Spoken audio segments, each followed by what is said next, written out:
மாதத்துக்குரிய சகல ஆசீர்வாதங்களுக்கும் உங்களை வாழ்த்தி நான் வரவேற்கிறேன். கர்த்தர் உங்களை ஆசீர்வதிப்பாராக.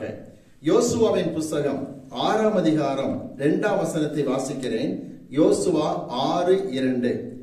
கர்த்தர் யோசுவாவை நோக்கி, இதோ எரிகோவையும் அதன் ராஜாவையும் யுத்த வீரரையும் உன் கையில் ஒப்பு கொடுத்தேன். ஆண்டவர் யோசுவாவை நோக்கி சொன்ன வார்த்தை இன்னைக்கு நமக்கும் வருகிறது. எது நமக்கு பிரச்சனையாய் தெரிகிறது என்று நாம் யோசிக்கிறோமோ, எதை நாம் மேற்கொள்ள முடியாது என்று தயங்குகிறோமோ, கர்த்தர் சொல்லுகிறார், அதை நான் உன் கையில் ஒப்பு கொடுத்தேன் என்கிற வார்த்தை மிக முக்கியமான வார்த்தை. அன்பானவர்களே, இந்த வாக்குத்தத்த வார்த்தையை யோசுவா பெற்று ஜெயம் பெறுகிறதற்கு முன்பதாக என்ன ஆயத்தங்களை செய்ய வேண்டி இருந்தது என்பதை நாம் தெளிவாக அறிந்து கொள்ள வேண்டும். யோசுவாவின் புஸ்தகம் 5ஆம் அதிகாரத்துக்கு வரும் பொழுது, யோசுவா 5ஆம் அதிகாரம் வசனம் 13 வாசிக்கிறேன் பாருங்கள்.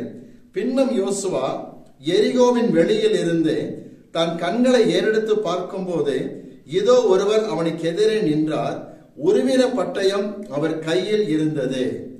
யோசுவா அந்த தூதனை பார்க்கின்றார். உருவின பட்டயம் அவர் கையிலே காணப்படுகின்றது.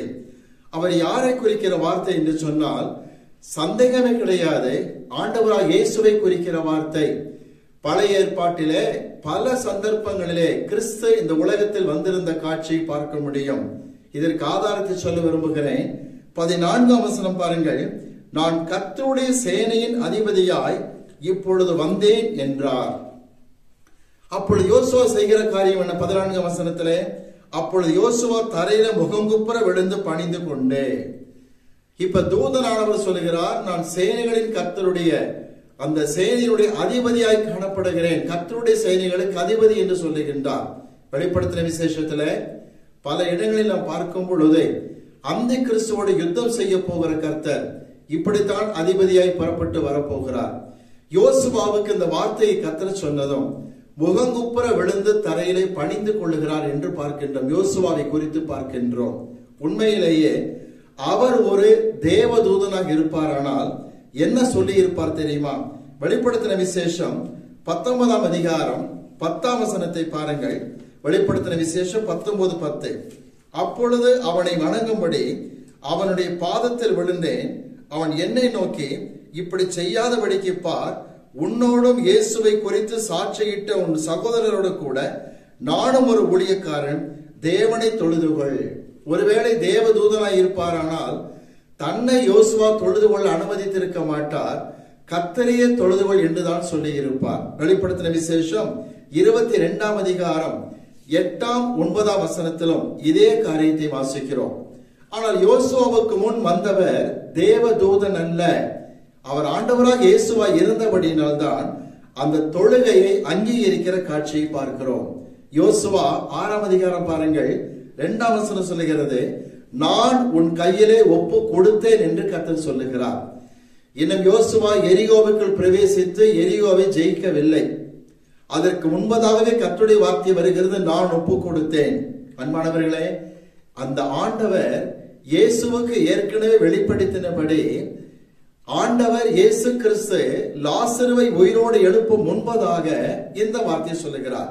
யோவான் சுவிசேஷத்துல 11ஆம் அதிகாரத்துக்கு வரும் பொழுது 41ஆம் வசனத்தை வாசிக்கிறேன். யோவான் 11:41. அப்பொழுது மரித்தவன் வைக்கப்பட்டிருந்த இடத்திலிருந்து கல்லை எடுத்து போட்டார்கள். இயேசு தம்முடைய கண்களை ஏறெடுத்து, பிதாவே, நீர் எனக்கு செவி கொடுத்தபடியினால் உம்மை ஸ்தோத்திரிக்கிறேன். லாசரு இன்னும் உயிரோடு வெளியே வரவில்லை, ஆனால் பிதா தமக்கு ஏற்கனவே சொன்னபடி கர்த்தர் செய்ய போகிறார். இதுதான் உண்மை.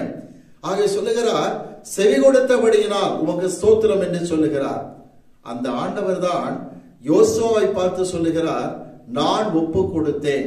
அதாவது எல்லாம் முடிந்து விட்டது போல கர்த்தர் சொல்லுகின்றார். எத்தனை சந்தோஷம்! அக்டோபர் மாதத்தை துவக்கி இருக்கிற உங்களுக்கு ஒன்று சொல்லுகிறேன், என்ன காரியங்கள் எரிகோவை போல முன்னே நின்று கொண்டிருந்தாலும் ஒன்றை அறிந்து கொள்ளுங்கள், நம்முடைய ஆண்டவராக இயேசு கிறிஸ்து சேனைகளுக்கு அதிபதியாக இருக்கிறார். எரிகோவை, ராஜாவை, அவன் சேனையை கர்த்தர் நம் கையில் ஒப்பு கொடுத்தார் என்பது சரியான விசுவாசமாக இருக்கிறது. அற்றொரு மாதத்திலே இந்தந்த பிரச்சனை எப்படி கடக்க போகிறோம் என்று கலங்குகிறீர்களா? கர்த்தர் சொல்லுகிறார், இந்த பிரச்சனைகளை கடந்து செல்லுவாய், உன் சத்துருக்கள் வல்லமையை உன் கையில் ஒப்பு கொடுத்தேன் என்று கர்த்தர் சொல்லுகின்றார். தைரியமாக இருங்கள். ஆனால் நாம் செய்ய வேண்டிய முக்கியமான காரியம் என்ன?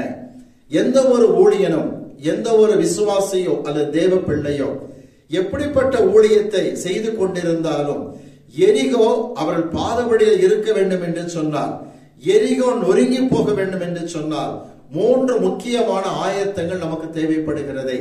இது நாம் சரிவர செய்வோமானால் யோசுவா 6:2 நிச்சயம் கர்த்தர் நிறைவேற்றுவார், சந்தேகமே இல்லை. யோசுவாவின் புஸ்தகம் 5ஆம் அதிகாரம் பாருங்கள், 13ஆம் வசனம். எபிரேய மொழியில் பார்க்கும் பொழுது யோசுவா 5:10 ஜனங்களோடு கூட அவர் பஸ்காவை புசித்த பிறகு அன்று இரவு தன்னை தனிமைப்படுத்திக் கொள்ளுகிறதை பார்க்கிறோம். எனக்கு மிக பிடித்தமான பழக்கம் இது. ஆண்டவர் சமூகத்தில் காத்திருப்பதில் நம்மை தனிமைப்படுத்திக் கொள்ளுகிறது மிக முக்கியம் என்று அறிந்து கொள்ளுங்கள். பல வேலைகள் நமக்கு இருக்கலாம், அதிகமான பாரங்கள் இருக்கலாம். எவ்வளவுதான் இருந்தாலும் தேவ சமூகத்தில் நம்மை தனிமைப்படுத்திக் கொள்வதற்கு நேரத்தை ஒதுக்குவது மிக முக்கியமான காரியம். நான் உதாரணம் சொல்லுகிறேன் இயேசுவின் வாழ்க்கையில் இருந்து. மத்தேயு சுவிசேஷம் 14ஆம் அதிகாரத்துக்கு வாருங்கள்.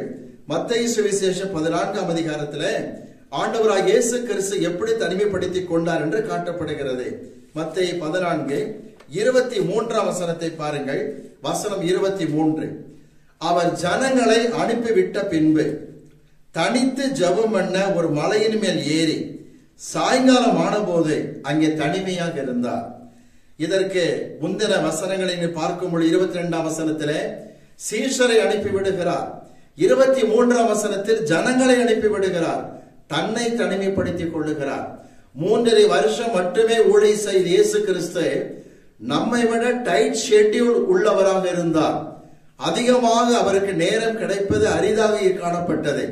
அப்படிப்பட்ட ஆண்டவரை தன்னை தனிமைப்படுத்திக் கொள்ள நேரம் எடுத்தது ஆச்சரியமான காரியம். லூக்கா சுவிசேஷத்துல 5ஆம் அதிகாரத்துக்கு வரலாமா? லூக்கா சுவிசேஷகன் இதை இன்னும் நேர்த்தியாக சொல்லுகிற காட்சியை பார்க்கிறோம். லூக்கா சுவிசேஷம் 5ஆம் அதிகாரம் எடுத்துக்கொள்வோம். 5ஆம் அதிகாரத்திலே வாசிப்போம். வசனம் 15-16 பார்க்கும் பொழுது, அப்படி இருந்தும் அவருடைய கீர்த்தி அதிகமாய் பரம்பிற்று. திரள் ஜனங்கள் அவர் உபதேசத்தை கேட்பதற்கும் அவராலே தங்கள் பிணிகள் நீங்கி சௌக்கியம் அடைவதற்கு கூடி வந்தார்கள். அவரோ தனித்து போய் வனாந்தரத்திலே ஜெபம் பண்ணி கொண்டிருந்தார். ஊழியம் அதிகமாக இருக்கிறபடினால் ஜெபிக்க நேரம் இல்லை என்று கர்த்தர் சொல்லவில்லை. ஒன்றை வணங்கிக் கொள்ளுங்கள், தன்னை இயேசு கிறிஸ்து தனிமைப்படுத்திக் கொண்டார். இந்த அக்டோபர் மாதத்தை துவக்கி இருக்கிறீர்களே, கர்த்தர் உங்கள் முன்பதாக எரிகோ ஒப்பு கொடுத்தாரே, அது நிறைவேறுகிற காரியத்தில் என்ன செய்ய வேண்டும்? ஒன்று, உங்களுக்கு தேவ சமூகத்தில் தனிமைப்படுத்திக் கொள்ளுகிற வழக்கம் நிச்சயமாக இருக்க வேண்டும்.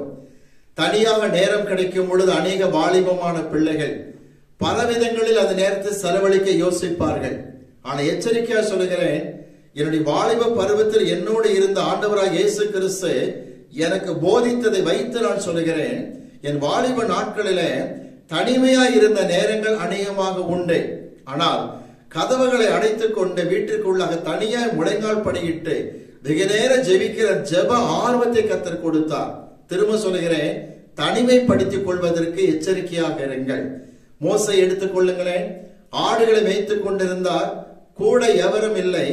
ஆடுகள் ஒரு பக்கம் ஒதுக்கிவிட்டு தனிமையில் ஓரே பர்வதத்துக்கு வரும் பொழுது அங்கே கர்த்தருடைய தரிசனத்தை பெறுகிற காரியத்தை பார்க்கிறோம். இங்கு யோர்தான் நதியை கடந்து என்டர் பண்ணுகிற நேரம் எங்கே? கானான் தேசத்துக்குள். அதற்கு கில்கால் என்று பெயர் வைக்கிறார்கள். யோசுவா 5ஆம் அதிகாரத்தில் பார்க்கிறோம். அந்த இடத்திலும் யோசுவா தன்னை தனிமைப்படுத்திக் கொண்டார். எனக்கு அன்பானவர்களே, ஒரு பழக்கத்தை அறிந்து கொள்ளுங்கள்.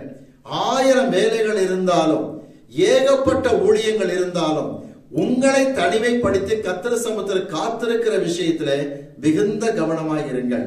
எந்த ஒரு ஊழியன் தன்னை அதிகமாய் தனிமைப்படுத்தி கர்த்தரோடு ஐக்கியப்படுகிறானோ அவனை கர்த்தர் கூடுதல் வல்லமையோடு எடுத்து பயன்படுத்துவதில் தயங்கவே மாட்டார் என்று அறிந்து கொள்ளுங்கள். 1 கொரிந்தியர் 1:9 சொல்லுகிறது, தம்முடைய குமாரனாகிய இயேசு கிறிஸ்துவோடு ஐக்கியமாய் இருக்கும்படிக்கு உங்களையும் என்னையும் கர்த்தர் அழைத்திருக்கிறார். முதல் காரியம் என்ன தெரியுமா? ஆண்டவர் சமூகத்திலே தனிமையாய் செலவழிக்கிற நேரத்தை நான் எடுத்துக் கொள்ளுகிறேனா என்பதை முதலாவது ஆராய்ச்சி பண்ணி பாருங்கள். இரண்டாவது குறிப்புக்கு வருகிறோம்.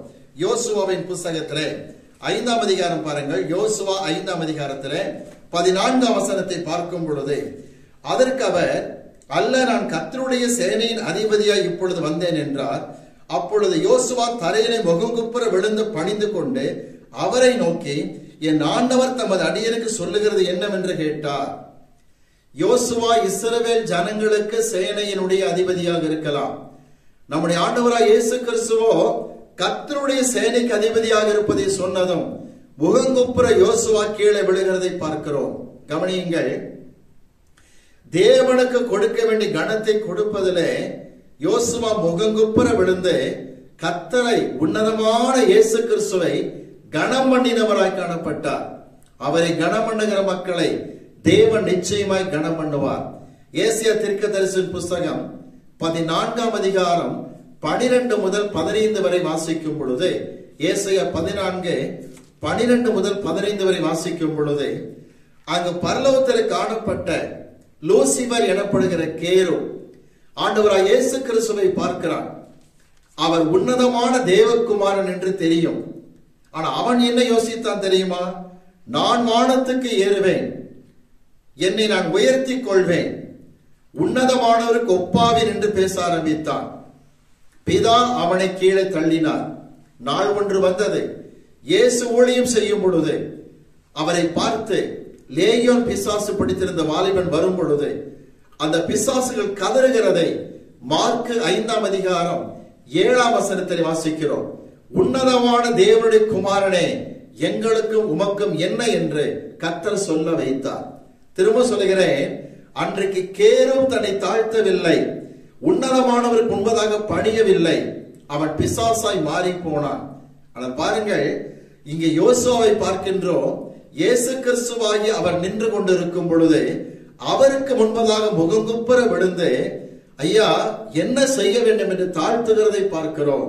யோசுவா ஒரு சேனைக்கு அதிபதியாக இருந்தாலும் கர்த்தருடைய சேனைக்கு அதிபதியாக இருக்கிறவரிடத்தில் ஒரு போர் சேவகனை போல தன்னை தாழ்த்தி என்ன செய்ய வேண்டும் என்று கேட்கிற காட்சியை பார்க்கிறோம். பிரியமான பிள்ளைகளே, தேவ சமூகத்திலே தனிமைப்படுத்துகிற பழக்கம் முதலாவது தேவை. இரண்டாவது, உன்னதமானவருக்கு முன்பதாக தாழ்மைப்படுகிறதில் கவனமாக இருங்கள். எனக்கு ஒரு சம்பவம் ஞாபகத்துக்கு வருகின்றது. ஒரு குறிப்பிட்ட ஸ்தாபனத்தின் பைபிள் காலேஜிலே, இந்த வேதாகம கல்லூரியில் நான் பிரின்சிபாலாக பணியாற்றி கொண்டிருந்தேன்.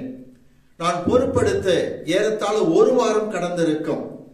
என்னுடைய அறைக்கு வந்துதான் டீச் பண்ணுகிற மற்ற ஆசிரியர்கள் சம்பளம் வாங்குவதற்காக பதிவேட்டில் கையெழுத்து போட்டு சம்பளத்தை வாங்கி கொண்டு போவார்கள். என்னுடைய மேசை மீதுதான் அந்த ரெஜிஸ்டர் வைக்கப்பட்டிருந்தது. ஒரு ஆசிரியர் வந்தார். எனக்கு ஆச்சரியம் தாங்கவில்லை. அவர், நான் பிரின்சிபாலாக இருந்த கல்லூரியிலே அவர் ஒரு பாடத்தை எடுத்து நடத்தி கொண்டிருந்தவர். சம்பளம் வாங்குவதற்காக வந்தார். அவரை பார்த்ததும் ஆச்சரியப்பட்டேன். ஏனென்றால் நான் படித்த பைபிள் காலேஜிலே எனக்கு அவர் இங்கிலீஷ் டீச்சராக இருந்தார். உடனடியாக எழுந்தேன். என்னுடைய இருக்கை விட்டு அவரை பார்த்து வந்தனம் செய்து விஷ் பண்ணின மட்டுமல்லாமல் அவரை கட்டாயப்படுத்தி என்னுடைய சீட்டில் உட்காரும்படிக்கு செய்தேன். வேண்டாம் என்று மறுத்தார். என் சீட்டில் உட்கார வைத்தேன். பிறகு அவரிடத்தில் கையெழுத்து வாங்கி கொண்டு பணிவோடு கூட சம்பளத்தை கொடுக்கும் பொழுது அவர் கண்களிலே கண்ணீர் என்னை அணைத்துக் கொண்டார். தம்பி, உங்களை கர்த்தர் அதிகமாய் ஆஸ்வதிப்பார் என்று சொன்னார். 8 மாதங்கள் கடந்தன. இன்னொரு சபையில் நடந்த ஜெப கூட்டத்திலே, அதாவது ஆராதனையிலே செய்தி கொடுக்க அழைக்கப்பட்டிருந்தேன். அங்கு அதே லெக்சரரை நான் பார்த்தேன். அவர் அங்கே ரெவரண்டுக்கான அந்த அங்கியோடு கூட அமர்ந்திருந்தார். கூட வந்த ஊழியரோடு அமர்ந்திருந்தார். என்னை பார்த்ததும் சந்தோஷப்பட்டார். அவர் என்ன சொன்னார் தெரியுமா? எனக்கு வரவேற்பு கொடுத்து பேசும் பொழுது, தம்பி பிரேம்குமாரை குறித்து நான் சந்தோஷப்படுகிறேன். ஏனென்றால் அவர் சொன்னது, சில நாட்களுக்கு முன்பதாக இன்னொரு ஊழிய ஸ்தாபனத்தின் டைரக்டரை பார்க்க போயிருந்தேன். அங்க வெயிட்டிங் ஹால்ல நின்றுகிட்டு இருக்கும் போது என்கிட்ட பைபிள் காலேஜில் படிச்ச இன்னொரு மாணவனை அங்கு கண்டேன். அவன் அங்க வேலை செய்து கொண்டு இருக்கிறான். என்னை பார்த்த அவன் கால் மேல் கால் போட்டுக்கொண்டு எழுந்திருக்க கூட செய்யாமல், கைண்ட்லி வெயிட் சார், கொஞ்சம் உட்காருங்க ப்ளீஸ் வெயிட் என்று சொல்லி ஒரு சீட்டை கண்டு உட்காருங்கன்னு சொன்னான். நல்லா இருக்கீங்களா என்று சாதாரணமா ஃப்ரெண்டை பேசுகிற மாதிரி பேசிக் கொண்டிருந்தான். ஆனால் பிரேம்குமாரை பார்க்கிறான். அந்த காலேஜ் போயிருக்கும் போது எவ்வளவாய் தன்னை தாழ்த்தினார் என்று சொல்லி அவர் சாட்சி சொல்லும் பொழுது, நான் அந்த லெக்சரரை பார்த்து சொன்னேன், கூட்ட முடிவிலே என் தாய் எனக்கு கற்றுக் கொடுத்தது என்று சொன்னேன். என்னுடைய தாயார் செய்த காரியத்தை நான் பார்த்திருக்கிறேன். எங்களுக்கு ஞானஸ்நானம் கொடுத்த பாஸ்டர் நல்ல ஒரு ஆவிக்குரிய தகப்பன். என் தாயார் பணிபுரிந்த பள்ளிக்கூடத்துக்கு வந்திருக்கும் பொழுது என் தாயார் தன்னுடைய சீட்டை விட்டு எழுந்திருந்து பாஸ்டர் எதிர் உட்கார வைத்து எதிரில் உட்கார்ந்து கொண்டிருந்த காட்சியை பார்த்தேன். இந்த தாழ்மையை கற்றுக் கொடுத்தார்கள். அன்றைக்கு யோசுவாவை பாருங்கள், கர்த்தருடைய சமூகத்திலே மோங்கப்புற விடுகிறவராய் தன்னை தாழ்த்துகிறவராய் இருக்கிற காட்சியை பார்க்கின்றோம். அன்பான பிள்ளைகளே, அன்றைக்கு மோசே கர்த்தருடைய சமூகத்தில் மோங்கப்புற விழுந்தது போல ஓரே பர்வத தண்டையிலே 40 ஆண்டுகளுக்கு முன் அதே தாழ்மையை யோசுவா இங்கு வெளிப்படுத்துகிற காட்சியை பார்க்கிறோம். ஒன்று, நீங்கள் உங்களை தனிமைப்படுத்திக் கொள்ளுங்கள் கர்த்தர் சமூகத்திலே. 2, தேவ சமூகத்திலே மனத்தாழ்மை வெளிப்படுத்தி காட்டுவதிலே ஜாக்கிரதையாக இருங்கள். உங்களுடைய எப்படிப்பட்ட அந்தஸ்து கௌரவம் இருந்தாலும் கர்த்தர் சமூகத்திலே ஜெபிக்கும் பொழுது மனத்தாழ்மை வெளிப்படுத்தி காட்டுவதிலே பிரயாசப்படுங்கள். அப்பொழுது தேவன் உங்கள் பேர் பிரியப்படுகிறவராய் காணப்படுவார், சந்தேகமே கிடையாது. அடுத்து பாருங்கள், யோசுவா 5ஆம் அதிகாரத்திலே 15ஆம் வசனத்தை வாசிக்கிறேன். யோசுவா 5:15. அப்பொழுது கர்த்தருடைய சேனையின் அதிபதி யோசுவாவை நோக்கி, உன் கால்களில் இருக்கிற பாதரட்சைகளை கழற்றி போடு, நீர் இருக்கிற இடம் பரிசுத்தமானது என்றார். யோசுவா அப்படியே செய்தார். 40 ஆண்டுகளுக்கு முன் ஓரே பர்வத தண்டையிலே மோசே கர்த்தர் சொன்னார். இன்றைக்கு ஆண்டவர் யோசுவாவுக்கு சொல்லுகிறார். ஒரு காரியம் விளங்கிக் கொண்டீர்களா? ஜனங்களை எகிப்தை விட்டு வெளியே கொண்டு வர ஓரேப் என்கிற பரிசுத்த பூமியிலே மோசே பாதரட்சை கழற்றினார். 40 வருஷம் கழித்து ஜனங்களை உள்ளே கொண்டு போக யோசுவா பாதரட்சை கழற்றினார். 40 ஆண்டுகளுக்கு முன் இருந்த ஊழியம் வேறு, 40 ஆண்டுகளுக்கு பின்பு இருக்கிற ஊழியம் வேறு. ஆண்டவர் பரிசுத்த ஸ்தலத்தை கனப்படுத்துகிற காரியத்தில் சரியாக இருக்கும்படி செய்கின்றார். ஒன்று கவனிங்க, எகிப்திலிருந்து ஜனங்களை கொண்டு வர மோசே இதை செய்தார். ஜனங்களை கானானுக்குள் கொண்டு போய் சேர்க்க யோசுவா செய்கிறார். என்னை கேட்டுக்கொண்டிருக்கிறவர்கள், நீங்கள் ஊழியக்காரராக இருந்தால் நன்கு கவனித்துக் கொள்ளுங்கள். ஜனங்களை மனம் திரும்ப செய்ய பிரசங்கிக்கிறீர்கள். குடிசை போன்று ஷெட்டு போட்டு ஆலயத்தை வைத்திருந்த எளிமையாய் நடத்தி கொண்டிருக்கிறீர்கள். அப்பொழுதும் நீங்கள் அந்த இடத்தை பரிசுத்த பூமியாகத்தான் பாவிக்க வேண்டும். அதே சமயத்தில் ஜனங்களை பரலோகம் கொண்டு போய் சேர்ப்பதற்காக நல்ல ஆவிக்குரிய பைபிள் ஸ்டடி எடுத்து நடத்தி கொண்டிருக்கும் பொழுது ஆண்டவர் அந்த கூரை ஓலை வீட்டுக்கு பதிலாக கட்டடத்தையே கட்டி கொடுத்திருக்கலாம், பிரம்மாண்டமான ஆலயத்தை கட்டி இருக்கலாம். ஆனாலும் பெரிய கட்டடம் கட்டப்பட்டதனால் எந்த போதகனும் தலை கர்வம் பிடித்து திமிராக நடக்கக்கூடாது. அப்பொழுதும் ஆலயம் பரிசுத்தம் என்றுதான் இருக்க வேண்டும். சில ஊழியரிடத்திலே இந்த காரியத்தை நான் பார்க்காமல் வருத்தப்பட்டிருக்கிறேன். ஆரம்பத்திலே பார்க்கும் பொழுது மன தாழ்மை அந்த அளவுக்கு தாழ்த்துவார்கள். பாதரட்சை வெளியே கழற்றி போட்டு விட்டுதான் சர்ச்சுக்குள்ள இருப்பாங்க. அது சாதாரண கூரை கட்டடமாக இருக்கும். பிரம்மாண்டமான பில்டிங் கொடுத்தோன்ன டக்குன்னு சொல்லுவாங்க, எனக்கு டாக்டர் சொல்லி இருக்கிறார், இந்த டைல்ஸில் நடக்கிறது செப்பல் போட சொல்லி இருக்கிறார், எனக்கு செப்பலோடு தான் ஆல்டர்ல கூட நிற்பேன் என்று ஆரம்பிப்பார்கள். இது மேட்டிமை கடையாளம், பெருமை கடையாளம். கவனிங்க, பரிசுத்த பூமி பரிசுத்தமான இடமாகத்தான் இருக்கும். யாத்திராகமத்திலே 3ஆம் அதிகாரம் 1ஆம் வசனம் பார்க்கும் பொழுது மோசேக்கு ஓரே பர்வதம் பரிசுத்த பர்வதமாகத்தான் இருந்தது. கர்த்தர் பாதரட்சை கழற்றி போட சொன்னார். கில்கால் பக்கம் வரும் பொழுது யோர்தான் நதி ஓரத்திலே யோசுவாவுக்கு அந்த இடம் பரிசுத்த பூமியாக இருக்கிறது. கர்த்தர் பாதரட்சை கழற்றி போட சொன்னார். நீங்கள் சங்கீதம் 15ஆம் சங்கீதத்தில் 1ஆம் வசனத்தை பார்க்கும் பொழுது தாவீதுக்கு மோரியா மலையிலே கட்டப்பட்ட ஆசரிப்பு கூடாரம் பரிசுத்தமான ஒரு பர்வதமாய் காணப்பட்டது. சீயோன் மலை அவருக்கு பரிசுத்த பர்வதமாக இருந்தது. மட்டுமல்ல, மறுரூப மலை என்று சொல்லுகிறோமே, அந்த எர்மோன் பர்வதம் பேதுருவுக்கு பரிசுத்தமாய் இருந்தது. எனவே தான் 2 பேதுரு 1:18 சொல்லுகிறார். 2 பேதுரு 1:18 நாங்கள் அந்த பரிசுத்தமான பர்வதத்தில் இருக்கையில் என்று சொல்லுகிறார். கவனித்துக் கொள்ளுங்கள், எந்த இடத்திலே தேவன் தரிசனம் கொடுக்கிறாரோ உங்கள் இல்லத்தில் எந்த அறையை ஜெப அறை என்று ஒதுக்கி வைத்து விட்டீர்களோ அந்த அறையை குறித்து கவனமாக இருங்கள். சில பேர் பிரேயர் ரூம் தனியா கர்த்தர் கொடுத்திருக்கிறான்னு எடுத்து சொல்லுவாங்க, ரொம்ப சந்தோஷம்தான். ஆனா அங்கதான் ட்ரெஸ் மாத்துவாங்க, அங்கதான் உட்கார்ந்து சாப்பிட்டுக்கிட்டு இருப்பாங்க. திரும்ப சொல்லுகிறேன், அதை ரஃபா யூஸ் பண்ண கூடாது. பரிசுத்தமான இடம் பரிசுத்தமான இடம் என்று அறிந்து கொள்ளுங்கள். அங்க செருப்போடு உள்ளே நுழைகிற பழக்கத்தில் இருக்கக்கூடாது, ஜாக்கிரதையாக இருக்கும்படிக்கு சொல்லுகின்றேன். எந்த இடத்தை பரிசுத்த ஸ்தலமாய் நீங்கள் பிரதிஷ்டை பண்ணிவிட்டீர்களோ அங்கே கணவன் மனைவி உட்கார்ந்து ஜாலியாக பேசுகிறதோ குடும்ப சந்தோஷங்களுக்கு இடம் கொடுக்கவே கூடாது. அதை கர்த்தர் கவனித்துக் கொண்டிருக்கின்றார். வெளிநாடு ஒன்றிலே கர்த்தருடைய ஊழியத்தை நான் செய்து கொண்டிருந்தேன். அந்த குறிப்பிட்ட சபையில் நான் 10 நாட்கள் கர்த்தருடைய ஊழியத்தை செய்ய வேண்டும். முதல் நாள் கூட்டம் முடிந்தது. நடந்தது என்ன, அந்த சபையிலேயே சபை நடக்கிற வளாகத்தில் மாடியில் எனக்கு ஒரு அறை ஒதுக்கி இருந்தார் சபை போதகர்.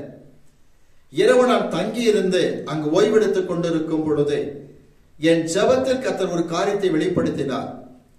அதை குறித்து நான் எடுத்து பேசும்படிக்கு தைரியத்தை தாரும் என்று நான் கண்ணீரோடு கேட்டேன்.